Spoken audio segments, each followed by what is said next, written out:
Welcome back, guys. We are in day 7, phase 4 of our six-pack training. Today we're going to be working on some back, we're going to do some triceps, and also we're going to do some functional. Remember, your rest times are still at 1 minute. We're not going to do an active rest. We're not going to do active rest for this workout because we're going to be engaging in deadlifts, so it's going to be a little exhausting. We're going to start off with deadlifts. We're going to do 3 sets of 12 reps. And after that, we're going to follow by some one-arm dumbbell rolls, supersetting with some prone cobras. And we're going to finish off with some triceps, doing skull crushers, and supersetting that with bench dips. And then we'll do some functional after. Let's get going. So Dan's going to go ahead and start us off with the deadlifts. Remember, 3 sets of 12 reps.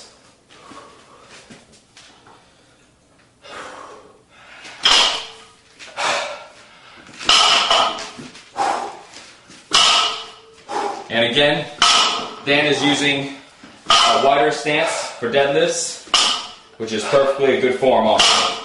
You can go with a wide stance or a close one.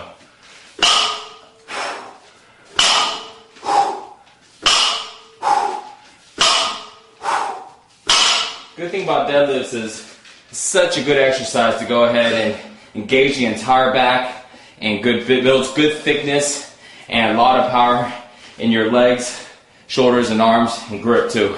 So remember your rest time being 1 minute right after. Now we're going to go into one-arm dumbbell rolls, superset that with prone cobras. 4 sets of 8 reps, and prone cobras, we're going for about 10 reps.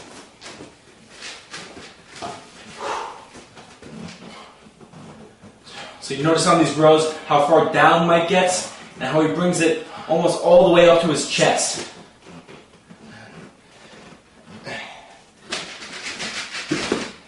And of course, we're only demonstrating. We like you to go a lot heavier to make sure that 8th rep is very, very challenging to finish.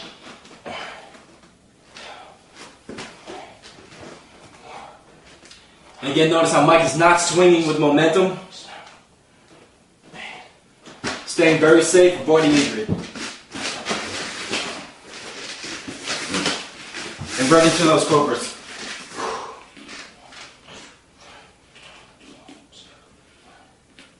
And look how far up Mike gets on the arch in the back. And notice again how his thumbs go up right away when he starts on that. Also notice the control that he's doing these with. If you're doing these really fast, you're basically just waving your arms around. Very important to do these slow and with control and really get that contraction in your back at the end.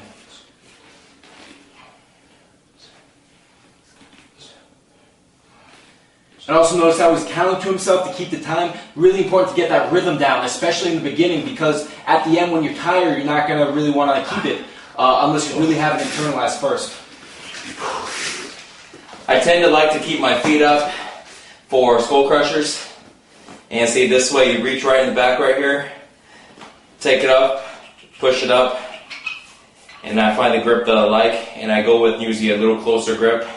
You can go with a slightly wider one if you like. Sometimes I even cross my feet like this.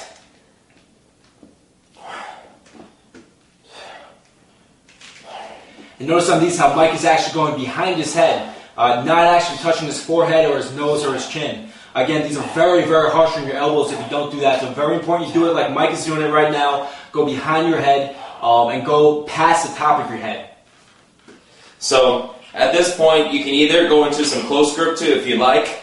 Most of the time, you'll find that just as long as you use the appropriate weight for your skull crushers, you should be pretty exhausted.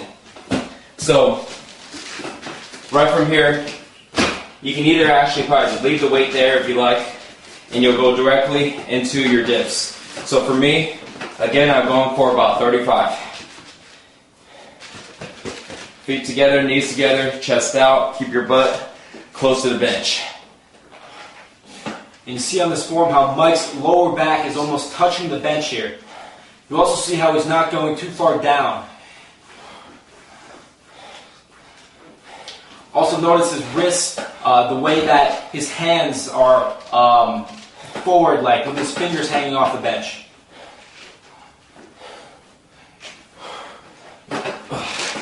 Alright, so that was about 35. So you need to go ahead and do 4 sets of these. Do your 1 minute rest now and knock out the other 3. So last thing we're going to do is our functional. Today our functional exercise is going to be jumping lunges, and we're going to go into lying hand heel touches to work on our abs. Okay, ready? Yep. And go.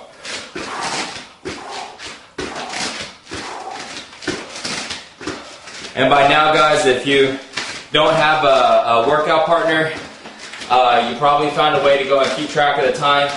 Sometimes I have a workout partner like Dan, sometimes I don't. So it's always good. Switch.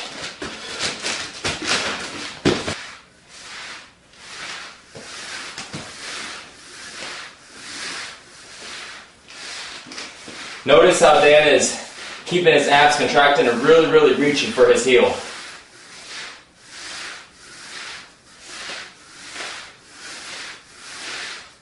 Okay, that's good.